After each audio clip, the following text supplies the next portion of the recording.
of stuff. Hello, and welcome to our second program in the four-part series, The Constitution, Why It Matters.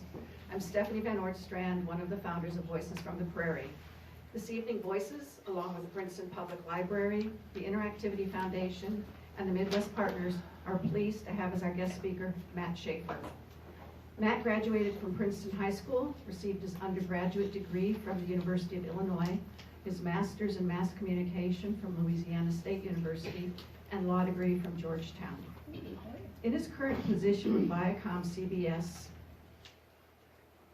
he works as an assistant general counsel in litigation, defending media companies in court, counseling journalists, editors, and producers in the newsroom, and as in-house counsel managing risk and directing strategy. As always, we will have an opportunity for questions at the end of the presentation. We look forward to having a thoughtful, respectful dialogue, which includes all views. For anyone who might have missed last week's presentation, it is available for viewing on our Facebook page, which is facebook.com/voicesfromtheprairie. All of our programs are linked to that page. So if you would like to see anything we've done in the past on multiple other topics, you can link through that. So having said all that, please help me in welcoming Matt Schafer and to his program, The Founders Would Have Hated Our Bill of Rights.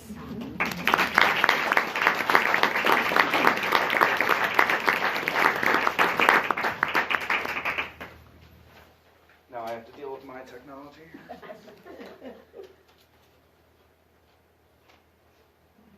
Can you hear me? Maybe, maybe not.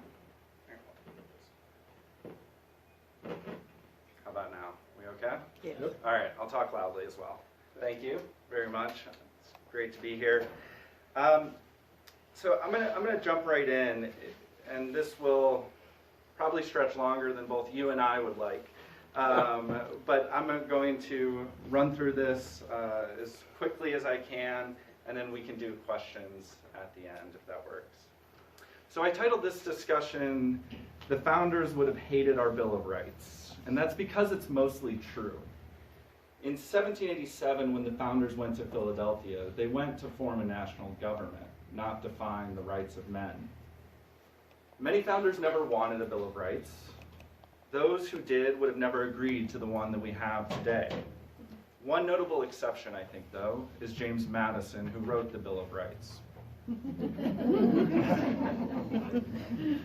And despite the title, that our founders would have hated the Bill of Rights, we're going to spend our time tonight talking about the one founder who I think would have liked it. The phrase living constitution, the idea that the Constitution and the Bill of Rights evolves over time, is a controversial one today. Democrats say society has changed and the Constitution better catch up. Republicans say the Constitution means today the same thing it did before we had electricity and running water. But wherever one comes out in that political debate, there is no doubt as a historical matter that the Bill of Rights has changed. You don't need a history book. We've seen it happen. Before 2019, nothing in the Bill of Rights prevented states from imposing excessive fines on you. You can see that covered here in the New York Times just last year. Before 2010, nothing prevented Congress from limiting corporate money in politics. And before 2008, and I think this one's surprising to most, nothing protected your right to bear arms absent some military purpose. Changes to the Bill of Rights aren't new. For most of our history, nothing in the Bill of Rights prevented the states from torturing you for your religious beliefs, ransacking your home without a warrant, or imprisoning you for what you said. But today, they can do none of that. So when I say the Bill of Rights has changed, I mean it. You, like me, may agree with some of these changes and disagree with others, but the general principles in the Bill of Rights aren't beholden to our individual inclinations. As one justice said, the Constitution is made for people of fundamentally differing views. And the accident of our finding certain opinions natural and familiar, or novel and even shocking, ought not to conclude our views on the Constitution. The Constitution and its Bill of Rights protects Bible salesmen and pornographers, cigarette companies and political action committees, gun owners and dram shop runners, men, women, straight, gay, conformists, common criminals, and notorious terrorists alike, communists, socialists, and Tea Party patriots, the devout and the doubters, Klansmen, and plain old bigots. The Bill of Rights was built on the backs of these people. This is why talking about the Bill of Rights is so hard. Whether it's the issues or the people, we're not talking about what kind of napkins to buy for the cookout.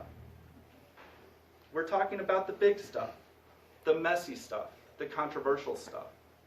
Does a church, and this is from a real case, does a church have a constitutional right to picket a soldier's funeral with signs that read, "Thank God for dead soldiers"? Does the Ku Klux Klan have a right? We can hear you.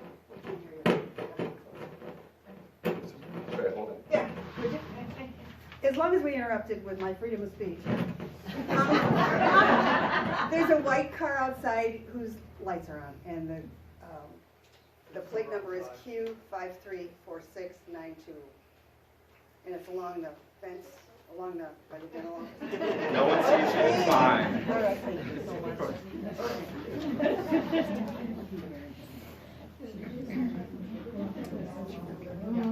All right. So I will hold this now. Can a florist, another real case, can a florist, on the basis of her religion, refuse to serve a gay couple? Do you have a right to transport a gun? Do you have a right to read what you want in the privacy of your own home? Do you have a right to refuse care if you're diagnosed with a terminal illness? Does a woman have a right to terminate a pregnancy? For those involved, this is million-dollar question kind of stuff. Tonight, we'll zoom out a bit to understand these questions in historical context. This history won't answer these questions, but it will tell us how to think about them. This context, at least for me, comes in handy to think about these questions with a cooler mind. So I'll proceed in three parts. First, some history on the adoption of the Bill of Rights at the founding. Second, how the Civil War transformed our country and the Bill of Rights. And finally, the modern Bill of Rights, how we got to now. I'm going to be juggling tonight too. That's just included.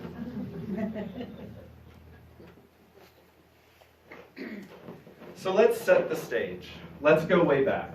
It's 1786, 10 years after the colonies declared independence from Great Britain. The states are loosely aligned under the Articles of Confederation, as you learned a few weeks ago. Farmers are revolting in western Massachusetts over a debt crisis. Riots break out in New Hampshire. The weak national government established by the Articles can't afford to quell the rebellion. Things are obviously not well. In 1787, the Confederation Congress, the only federal branch of government at the time, ordered a constitutional convention to address these problems. It would meet in Philadelphia to revise the Articles. It convenes in May. On one side is James Madison. On the other side is Patrick Henry. James Madison is a Federalist. He's in favor of a new, strong central government. Patrick Henry is an anti-federalist. In fact, Patrick Henry is so outraged by the convention that he boycotts it, saying that he smelled a rat. The founding era is a tug of war. First, there's the tension between liberal and Republican philosophies. This isn't the liberal-Republican divide of today.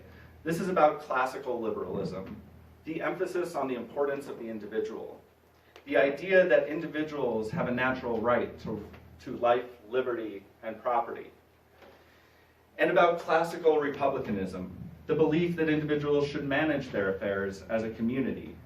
As one historian said, where we ruled, and this is the important part, and were ruled in turn. These philosophies, the conflict between individual freedom on the one hand and public good on the other, are the dirt out of which our nation grew. Next, there's the struggle between the states and a future national government. The colonies may have fought a war together, but state delegates went to Philadelphia for the convention. You have to remember the states were the only consequential form of government at the time. Delaware was in many respects as sovereign as Denmark, Pennsylvania as sovereign as Portugal, and they feared that a national government would overpower them, destroying the only real governments of the time. The Bill of Rights is at the center of this tug of war, yet it played almost no role in the convention. The founders had bigger things to worry about in Philadelphia. They were authorized to revise the Articles of Confederation in Philadelphia, not propose a whole new government. This is probably why they met in secret, because they were breaking the law. And when they decided that they would anyway, that they would propose a whole new government, there were other issues to confront. What should the structure of that government be? What should the various branches, what power should the various branches hold? And what about slavery? Madison, the champion of the convention, the one who convinced George Washington himself to attend, came with a plan. His answers to these questions, ones that favored a national government, won out. And for it, he's remembered as the father of the Constitution. But it nearly didn't happen. George Mason, an anti-federalist, almost dashed Madison's vision. With just days left in the convention, as things were finally being ironed out, Mason rose and said that the proposed Constitution should contain general principles about rights. He wished the Constitution had been prefaced with a Bill of Rights, and he'd second a motion if made. A Bill of Rights, he said, would give great quiet to the people. In fact, Mason, and this is funny thinking of the Bill of Rights today and how valued it is, Mason said to his fellow delegates, if they had just a few hours, we could draft a Bill of Rights. Madison hated this idea. Madison was trying to create a new government, remember. And so he was opposed, and luckily for Madison, it was very hot and everyone wanted to go home. Every state to consider the motion voted against it, voted against the Bill of Rights. While the records of the convention don't provide much detail, one argument made against the motion was that state declarations of rights already protected the people. We don't need a federal one, too. And as a practical matter, as I said, it was time to leave. And they did go home days later after approving a draft constitution. We forget, because it's now a cliche, that the founders based their new government on a radical idea in the 18th century. We, the people of the United States, in order to form a more perfect union. I am a nerd, but I love that. Ultimate power under the Constitution originated with the people. But this begs the question, and the one that we'll address tonight. What power would people give to a national government to make it work? As George Washington said in his transmittal letter, sending the draft constitution to the Confederation Congress, he wrote, individuals entering into society must give up a share of liberty to preserve the rest. And it's this debate that resulted in the Bill of Rights. After the convention, the draft constitution went to the Confederation Congress. Although Madison made it through the convention, he worried about his constitution in the Congress. He confided in Alexander Hamilton the fear that a considerable majority of anti-federal members would bring forward a Bill of Rights with sundry amendments as conditions of ratification. Madison was worried that he was going to lose the government that he had just created. Luckily for Madison, those attempts did come, but they were unsuccessful, and the draft constitution headed to the states. But in the states, the absence of the Bill of Rights alarmed many delegates, whose votes were needed to ratify the Constitution. One anti-federalist said, in a very anti-federalist sort of way, "But where is the Bill of Rights, which shall check the power of this Congress, which shall say, thus far shall ye come and no farther?" Patrick Henry, James Madison's foe and the anti-federalist leader agreed. A Bill of Rights might be summed up in a few words. What do they tell us? That our rights are reserved. The Federalists, however, argued that there was no need for this Bill of Rights and even called it dangerous. They echoed the argument at the convention that state declarations of rights suffice, and they argued that listing some of the rights might imply that others did not exist. At any rate, the proposed Constitution was a constitution establishing a limited national government. For why declare, Hamilton said, that things shall not be done which there is no power to do? Why, for instance, should it be said that the liberty of the press shall not be restrained when no power is given to the national government by which restrictions may be imposed? And although the Constitution would be ratified in June of 1788, the Anti-Federalists would win their Bill of Rights. Delaware, New Jersey, Georgia, and Connecticut quickly ratified the Constitution, but something was happening in the state delegations. Public opinion in favor of the Bill of Rights was growing. While Pennsylvania and Maryland ratified the Constitution, dissenters proposed their own suggested amendments. Massachusetts then ratified the Constitution, but called for amendments officially. South Carolina and New Hampshire did the same, as New York later would as well. Virginia then ratified the Constitution, but at the same time it ordered its representatives, and this is their words, to exert all their influence to secure a Bill of Rights. North Carolina conditioned its ratification on Virginia's proposed amendments and others still. Rhode Island did not come to the convention in the first place, and they refused ratification altogether. Rhode Island at the time was completely chock full of anti-federalists, so they weren't going to have any of this. Madison needed 9 states for ratification. With New Hampshire's vote, the last pillar up there, he had won his government, and we had our Constitution. Still, he was afraid that the agitation for a Bill of Rights risked the country's destruction in the very first Congress. Anti-Federalists could use debate over a Bill of Rights to water down the new Constitution or call a second convention. George Washington wrote to Madison in what I imagine is a very George Washington sort of way to write to someone, "To be shipwrecked in the sight of the port would be the severest of all possible aggravations to our misery." Having secured his Constitution, Madison now had to get elected to protect it in the first Congress. To ensure his seat, he made a political calculation that might derisively be called a flip-flop today. In some ways, Patrick Henry forced Madison's hand. See, Patrick Henry was basically in charge in Virginia at the time, and he gerrymandered the district in which James Madison was to run to keep him out of Congress.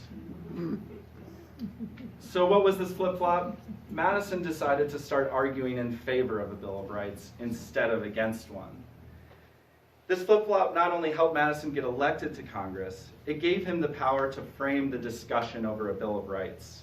It would be better, Madison said, to have the friends of the Constitution propose amendments than its enemies. Madison was serious about his change of heart. In Congress, he was insistent that a Bill of Rights be adopted. As he had with the Constitution, he took charge over the debate. Standing in front of his fellow representatives, he said of the Bill of Rights, "We have in this way something to gain, and if we proceed with caution, nothing to lose."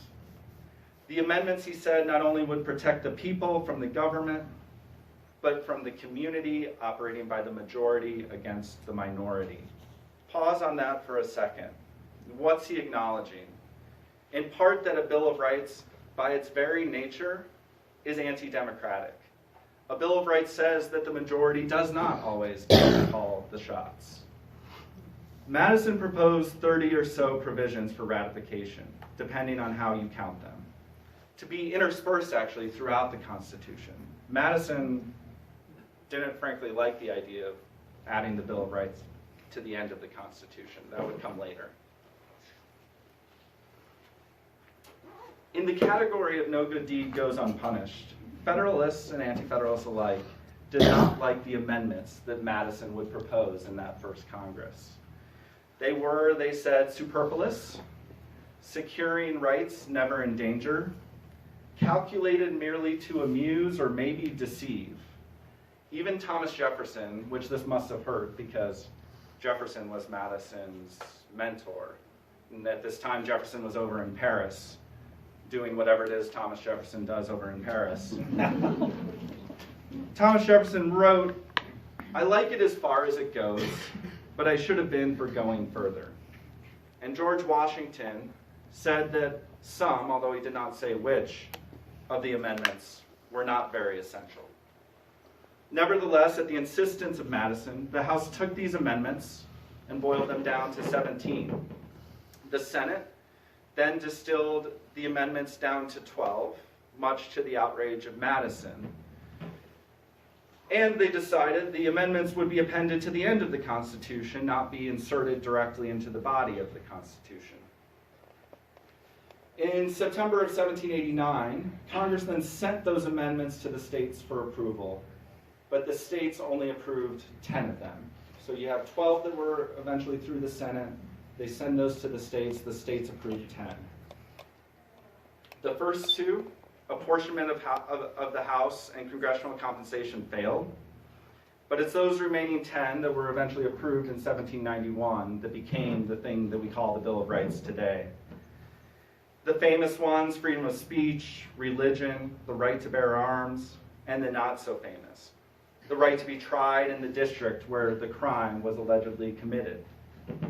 Madison had won his Bill of Rights and saved his Constitution from a second convention. And I want to pause just for a second, because you often hear, and I'm a First Amendment lawyer, so I probably just shouldn't say this, but you often hear the First Amendment is first for a reason, right? Has anyone heard that before? Yeah. It's complete nonsense. It's a total accident. So when the House sends the amendments to the Senate, and the Senate takes a look at them, the Senate makes its adjustments here. This is actually just the Senate saying, no, we don't like this, we don't like that. Let's squish the third one and the fourth one together. This is religion and press. And then what they do is they send these revised amendments to the states. And as I said, the first two amendments did not get a sufficient number of states to approve them. So the First Amendment, which was actually third to begin with, became the first by default. So if anyone ever tells you the First Amendment is first for a reason, tell them you're wrong. Well, there is a reason. But the Bill of Rights, as we know it today, obviously did not spring into existence in 1791. The Bill of Rights back then was much different, even though the text was the same. Back then, it was a limit on the national government's power only, and this is important. This is the Congress shall make no law. States were not constrained by these provisions. The Anti-Federalists, our Patrick Henry and the like, would have never agreed to a Bill of Rights that limited state power. The whole point was to limit the national government's powers while preserving as much state power as possible. In fact, the Senate removed one of Madison's amendments, his favorite one, which prohibited the states from violating the right of conscience, religion, freedom of the press, and trial by jury. And this is another fun little notation from the Senate. Because you think of the Bill of Rights as this kind of holy document today. They're just like, no, we don't need that. And no, we don't need that either. This is an interesting one. So it's just the powers delegated by the Constitution to the government of the United States shall be exercised therein appropriated so that the legislature shall never exercise the powers vested in the executive or judicial, nor the executive, blah, blah, blah. It's a separation of powers amendment. That's what it is.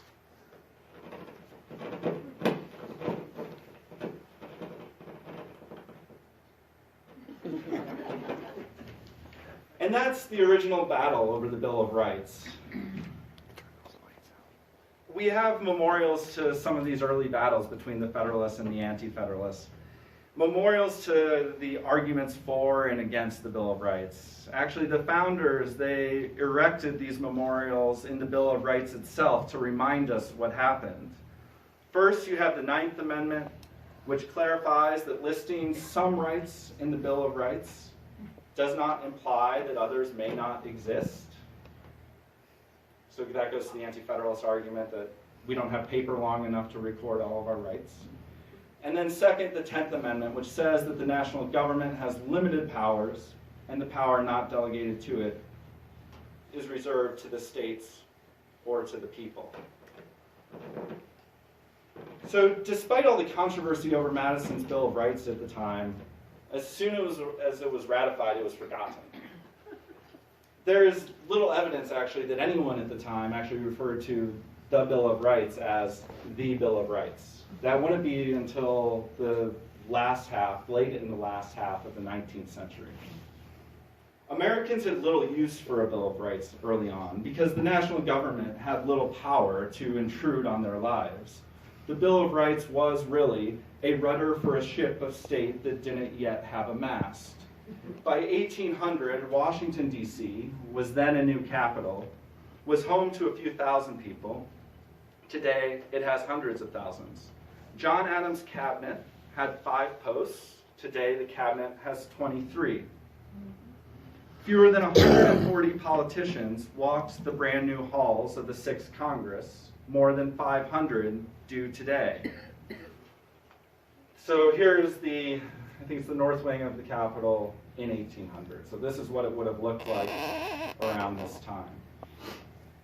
As Madison had anticipated, the states, not the national government, were most likely to intrude on Americans' rights. A state jails you for your opinion. The First Amendment does not protect you. Remember, Congress shall make no law. Takes away your guns. The Second Amendment does not protect you.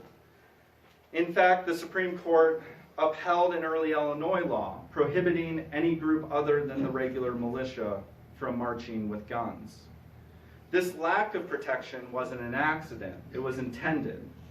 An early case bears this out. In 1833, John Barron, a Baltimore businessman, owned a commercial dock that he used for loading and unloading goods. The city of Baltimore diverted various streams into the harbor, dumping silt around the dock, making it too shallow to use. Although Baltimore obviously is not a part of the national government, Mr. Barron argued that the Just Compensation Clause of the Fifth Amendment, being in favor of the liberty of the citizen, should be construed to apply to local governments as well as the national government. The Supreme Court disagreed, and in a very modern way of saying so, which this is not like, this is the Supreme Court in 1833, and they're not modern. They say it's a question of great importance but not much difficulty. These amendments to the Constitution, the court said, demanded security against the apprehended encroachments of the national government, not against those of the local governments. And the Supreme Court issued this decision from this room, which is in the building that I just showed you. We think of the Supreme Court now, it has its own seat, obviously. It has its big building that was built only in the 1930s. The Supreme Court was with Congress at the time. Just a fun little fact. To make matters worse, the Federalists, oh, excuse me. We don't want to skip this part. So let's step back. I think this is important, and it's one of the things that it might not seem all that important in today's day and age, but it's really fundamental to the Constitution and to the Bill of Rights. This idea that the Bill of Rights limited only national power at the time. Because today, even though the states never, at the time of the founding or shortly thereafter, never had any restrictions placed on them by the Bill of Rights, today they do. Today, states can't ban registration of new firearms. They can't prohibit you from proselytizing door to door. Princeton cannot make a law saying you can't go door to door. They can't mandate religious instruction in school, and they cannot use evidence gathered during an illegal search to throw you in jail. States can do none of this, even though nothing in the Bill of Rights prevented them from doing so in 1800. Why?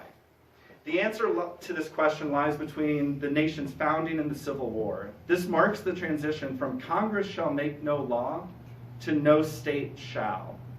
The result is the second founding, the beginning of the Bill of Rights as we know it today. Ultimately, we would decide the battle over states' rights by a civil war. But before the country went to war, it turned to state legislatures to stake out the unmarked boundaries between state and federal power. So let me set the stage once more. As the country approached the election of 1800, John Adams, a Federalist, was president. The Federalists controlled Congress as well. Madison, along with Jefferson, had founded the Democratic Republican Party, the precursor to the Democratic Party today. That party was sympathetic to Southern farmers, and not without some irony on Madison's part, critical of the growing power of a national government. The two parties despised each other. And you think things are bad today. They were literally beating each other with canes on the floor of the Senate. Actually, so Mr. Griswold, who's on the far right, started beating Mr. Lyon, who is second from the right. When that started happening, then Mr. Lyon ran to the fireplace, evidently, grabbed the tongs, and then came back at Mr. Griswold. But that's not really important for the Bill of Rights. To make matters worse, the Federalists narrowly passed the Sedition Act in an attempt to keep Adams in power. The act, among other things, think of it as a modern day, or a founding era fake news law. The act, among other things, prohibited publication of any false, scandalous, malicious writing against the United States, and it led to the imprisonment of contrarians for even lukewarm criticism of the government. Conveniently for Adams, it did not apply to his opponents. So you could criticize his opponents, but you couldn't criticize him. Most viewed the act as unconstitutional, illegally interfering in the upcoming election of 1800 and an affront to the First Amendment, or at the very least, contrary to the principle that the federal government was given limited powers, and certainly punishing libel was not one of them. In other words, the Sedition Act went against the Bill of Rights. Madison, and especially Jefferson, were outraged. Today, they might have challenged the law in the United States Supreme Court, but back then, the court hadn't yet cemented its power to review the constitutionality of federal laws. So what did they do? Oh, and remember the time, Jefferson's vice president. So Jefferson, as vice president, he secretly drafts a resolution for Kentucky, the state legislature of Kentucky. He writes that where the powers are assumed, which have not been delegated, a nullification of the act is the rightful remedy. Essentially what he's saying is where the federal government does something that it shouldn't have done, the states can consider the law null and void. And then Madison drafted a Virginia resolution that was similar, where he argued that states are in duty bound to interpose for arresting the progress of evil by the national government. Washington detested the resolutions and what he called the awful crisis they posed for the tranquility of the Union. If systematically and pertinaciously pursued, Washington said, they must eventually dissolve the Union.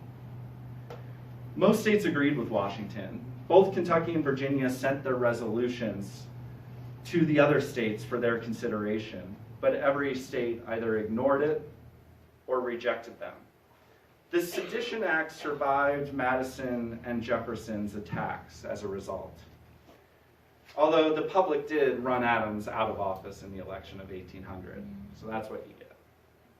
But the idea that the states could declare federal laws unconstitutional, an idea that later became known as nullification, survived too. By 1814, Madison was now himself president. He adopted national policies that hurt northern states. As economic conditions worsened, several northern states met in Hartford to ironically again discuss nullification of Madison's policies. So here you have Madison. He has created a national government that he then thinks has too much power. So he does these nullification resolutions. He becomes president, passes policies that others don't like, and they use the nullification idea against Madison. So you have these states meet at the Hartford Convention to discuss, actually, secession. They toyed with it. The northern states seceding from the Union. 2 decades later, South Carolina would do the same. And while South Carolina never made good on that threat either, we know where this ends up, of course, with the secession of the southern states and the Civil War beginning in 1860. So Washington was right. The nullification resolutions did dissolve the Union. Madison, who in 1836, he was the last founding father to die, had created a national government and at the same time planted a seed for its destruction. And I know you spoke about this a few weeks ago, but to be clear, the nullification resolutions weren't the only decision Madison made that led to the destruction of the country. Madison, a self-described man of the Enlightenment, knew that slavery was immoral, but he wrote it into the Constitution anyway. The North, of course, won the Civil War, and in doing so settled the scope of the power of state and national government. Or at least that was the idea. After the war, the Reconstruction Amendments, which are the 13th, 14th, and 15th Amendments, reset the balance of power against the states. The 13th ended slavery. The 15th gave slaves, at least those who were men, the right to vote. And then there was the 14th, the crown jewel of our Constitution. Congress intended the 14th Amendment to cripple the state power and create one people, one constitution, and one country. That amendment granted citizenship to those born in the United States. It commanded that no state shall infringe the privileges or immunities of those citizens, and commanded that no state shall deprive any person, not just citizen, any person of the due process of law. Nor shall any state deny to any person the equal protection of the laws. The great object of these provisions, one representative said, is to restrain the power of the states and compel them at all times to respect the great fundamental guarantees of the Bill of Rights.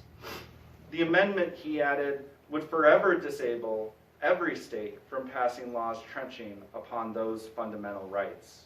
And it was your representative in the 1860s, who had recently replaced Owen Lovejoy, who said that without the 14th Amendment, the enemy of liberty and justice, slavery and state power, would rule again.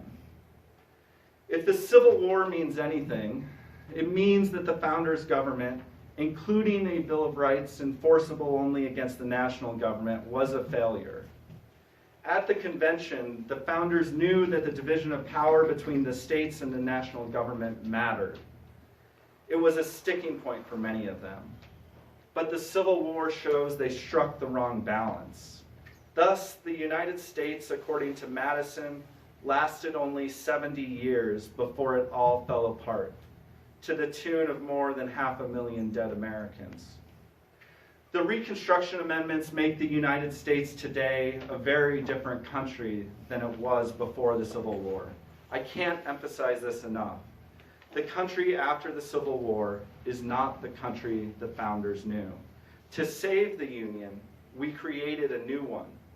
So it's with some doubt that I look on arguments that the Constitution and the Bill of Rights should mean today what they meant at the founding.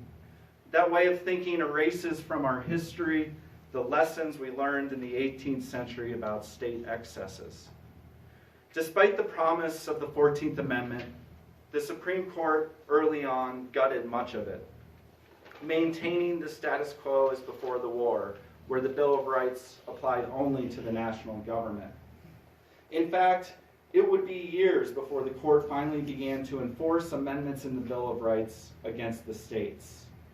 In 1898, the Supreme Court found for the first time that a provision of the Bill of Rights, the Just Compensation Clause, restrained state power. Mr. Barron, the Baltimore dock owner, he brought his lawsuit about 60 years too early. Almost 30 years later, the court extended another provision, freedom of speech and press, to the states. And on to today, right by right, the court has applied nearly all the rights of the Bill of Rights to the states. Just last year, it held that the states are bound by the Eighth Amendment's prohibition on excessive fines. As a result, courts have stamped out police abuses, expanded our freedoms of speech and the press, protected Americans' right to believe or not in a God, and ensured fair trials. While the 14th Amendment did all of this, it did not forever kill the ugly weed of nullification Madison and Jefferson had planted. Martin Luther King Jr., standing on the Mall to deliver his I Have a Dream speech, said Alabama's Governor George Wallace had nullification dripping from his lips. Appeals to states' rights by Alabama and others, of course, are really arguments in favor of subjugation. The 14th Amendment was meant to create an equal society where the Bill of Rights applied to everyone, to diminish the power of the states in order to save the Union. Yet, as one commentator put it, too many of our states fall short of this ideal. Too many of our judges believe that the local majority is absolute, and as a result, state sovereignty and state rights, ideas that died at Gettysburg, still rule us from the grave. After all of this, I hope that you agree with me that the Bill of Rights is alive. It's grown up with the country. But as I alluded to, the 14th Amendment the 14th Amendment and the application of the Bill of Rights as a restraint on the states begins our story. It doesn't end it. Only recently, broadly speaking, have we witnessed the golden age of the Bill of Rights, the transformation of the Bill of Rights into the one that we know today. Take some examples. Criminal defendants in state prosecutions were not guaranteed defense counsel until 1963. Robust First Amendment protections protecting those criticizing government officials were not recognized until 1964. It was this case, more than 150 years later, that finally found the Sedition Act unconstitutional, vindicating Jefferson and Madison. There was no constitutional right of privacy until 1965. Miranda rights, made famous by the likes of Law and Order, did not exist until 1966. And school children were largely without First Amendment protections until 1969. These decisions and others are as much a part of our civic DNA today as they are derided by critics as products of activist judges. But do we want to be in the position of defending ourselves without a lawyer if we're wrongfully charged with a crime? Should public officials be able to sue their opponents simply to censor them and extract large money damages? Do we think the founders, the same people who jealously guarded the citizen from the government, believed that citizens had no right of privacy? At any rate, one person's judicial activism is another's faithful interpretation of the Constitution. It wasn't until 2008, after all, that the Supreme Court, some 217 years after the ratification of the Bill of Rights, found that the Second Amendment protected a personal right to bear arms. And it wouldn't be until 2010 that the court held that states were bound by the Second Amendment as much as the national government is. It wasn't too long ago that Morton Grove's outright ban on handguns was found to be unconstitutional, or it was found to be constitutional. It's so strange to even say it now.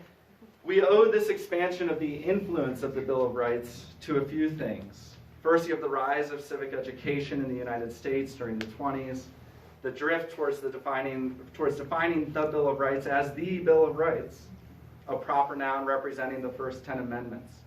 Second, the rise of civil rights litigation and the resort to the Bill of Rights to counteract increasing government power. And third, the increasing willingness, as we've discussed, of the court to apply the limitations of the Bill of Rights to the states through the 14th Amendment. And of course, there's the text of the Bill of Rights itself that once in the courts proved to be fertile ground for opinions defining the extent of your constitutional rights. It's true, some of the Bill of Rights provisions are pretty clear. It seems pretty clear what the Third Amendment's prohibition on quartering troops in your home means. It also seems pretty clear the meaning of the requirement that the accused be informed of the nature of the accusation against him. If every provision of the Bill of Rights was this clear, we wouldn't need lawyers. And in fact, early on and now today, some argued that we shouldn't rely on anything but the text in deciding what the Bill of Rights or the Constitution means. But that's a non-starter, because the Bill of Rights is not crystal clear. Someone has to decide what it means when the text is ambiguous. The First Amendment protects freedom of the press, but as Alexander Hamilton said in arguing against the Bill of Rights in the first place, what is the liberty of the press? And what exactly does the First Amendment mean when it says that Congress shall make no law respecting an establishment of religion or prohibiting the free exercise thereof? Can a school require students to participate in prayer? Take another, the Eighth Amendment's prohibition on cruel and unusual punishment. But when does a punishment cross over from being purposefully harsh to cruel and unusual? There's some obvious play in the joints here, and that's where you see the court get involved to declare what the Bill of Rights means. As the court said more than 200 years ago, it's emphatically the province and duty of the judicial department to say what the law is. There's play in the joints elsewhere too. Beyond determining the meaning of the words written down, the court has been called on to decide whether the Bill of Rights protects unenumerated rights, those that aren't actually found anywhere in the 10 Amendments. These come in two types largely. First, there are those that are implied rights that advance the interest of an explicit one. And second, there are those unenumerated rights that exist independently. Take an example from the first group of implied rights. We know that the Fourth Amendment prohibits warrantless searches. But tell me, what good is that prohibition if the government can break into your home without a warrant and then use what it finds to convict you of the crime anyway? So the court has said that the Fourth Amendment requires exclusion of evidence obtained in an unlawful search, even though that amendment contains no such requirement. The Fifth Amendment prevents you from being compelled to be a witness against yourself. You have a right to remain silent. We know this. But if you don't know that you have that right, what good is it? So the court has said that police must advise you of certain rights, your Miranda rights. But nowhere in the Bill of Rights will you find anything about Mr. Miranda. Another one, and one that I deal with in my day job, is a right of access to information. The First Amendment guarantees to each of us freedom of speech. But what good is unlimited public debate if citizens are denied information on which to form beliefs? So the court has recognized that there is a right to seek out information and to receive it. And it has found that we as citizens have a right of access to certain government proceedings and records. Now take an example, the prime one from a group of unenumerated rights, those independent ones. The court has found that you and that I have a constitutional right of privacy, but nowhere in the Bill of Rights will you find any provision stating that such a right exists. Instead, the court has recognized that right by reading between the lines. Various guarantees create zones of privacy, the court wrote. The right of association contained in the First Amendment, the Third Amendment in its prohibition against the quartering of soldiers in any house in a time of peace. The Fourth Amendment explicitly affirms the right of the people to be secure in their persons, houses, papers, and effects against unreasonable searches and seizures. The Fifth Amendment in the self-incrimination clause enables the citizen to create a zone of privacy which the government may not force him to surrender to his detriment. The zone of privacy up here. From this constellation of enumerated rights, the court derived a general right of privacy. protected by the Bill of Rights, even though no such right is explicit in it. As I already implied, many don't think courts should be in the business of recognizing rights that aren't listed in the Bill of Rights. Others say, as the unelected branch of government, courts are well placed to protect minority rights from the majority. As one state Supreme Court judge observed, no small part of the responsibility that the members of a high court agree to assume is to stand resolutely against the majority will when constitutional principles require it. Remember, a Bill of Rights is anti-democratic in a way.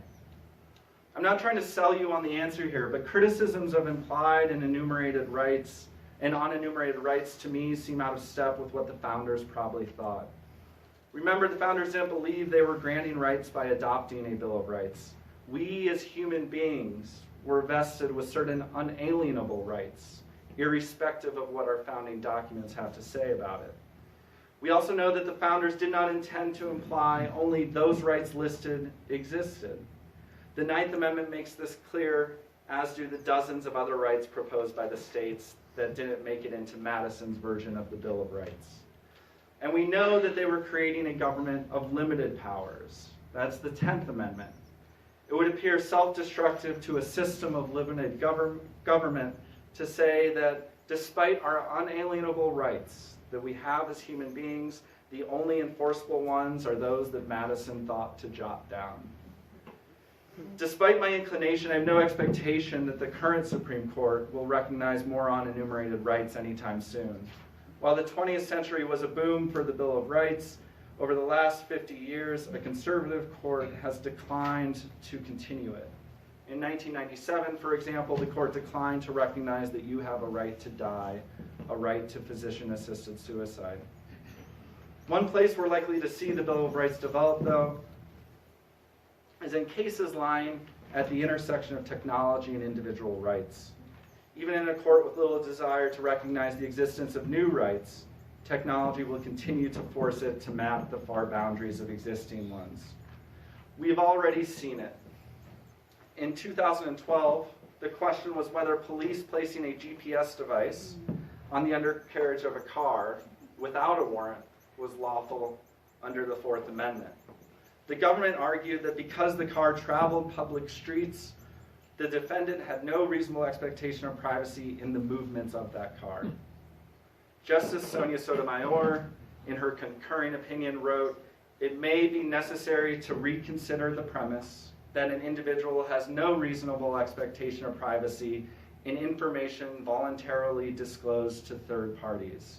This approach," she said, "is ill-suited to the digital age, in which people reveal a great deal of information about themselves to third parties." Just think about it.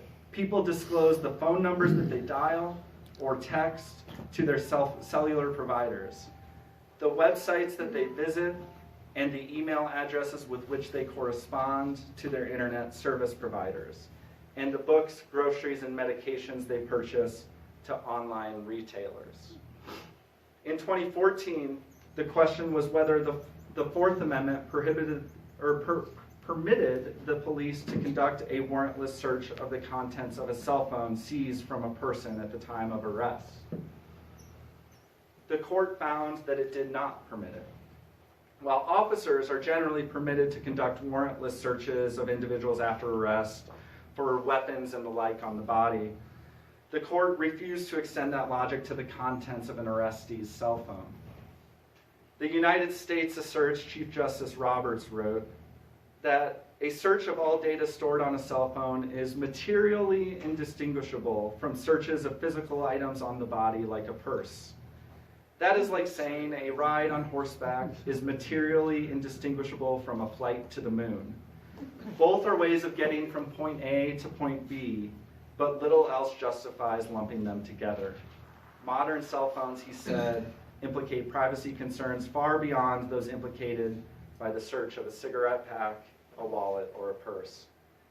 Still, other technological issues will reach the courts soon, whether the government can conduct warrantless searches of cell phones at the border, whether a citizen can be compelled, consistent with the Fifth Amendment, to unlock her cell phone with her thumbprint or maybe disclose her PIN code, whether consistent with the First Amendment, a state can convict a defendant for badgering someone through text messaging into killing themselves, whether police can use long-distance imaging technology to look through walls without a warrant. Technology is creating a lot of unanswered questions as to our enumerated rights, even before we get to any others. Before I wrap up, I want to flag one more thing. I was asked to speak about the Bill of Rights tonight, and you can't tell that story without the 14th Amendment and how it extended the Bill of Rights to the states. But as I said, the 14th Amendment contains other provisions that protect your fundamental rights. It's here where you find the court recognizing the right to marry, both between straight and gay couples, the right to raise your children as you see fit, the right of two consenting adults to engage in private sexual conduct, the right to travel, and the right to be treated equally despite race or sex. As with the Bill of Rights, the 14th Amendment, too, has played a vital role in protecting you. And that's where I'll leave things for now. I still don't quite know how to think about the Bill of Rights today. Were the Federalists right? Do we place too much importance on the rights that were written down? Have those rights diminished the importance of others we may have had? Or were the Anti-Federalists right?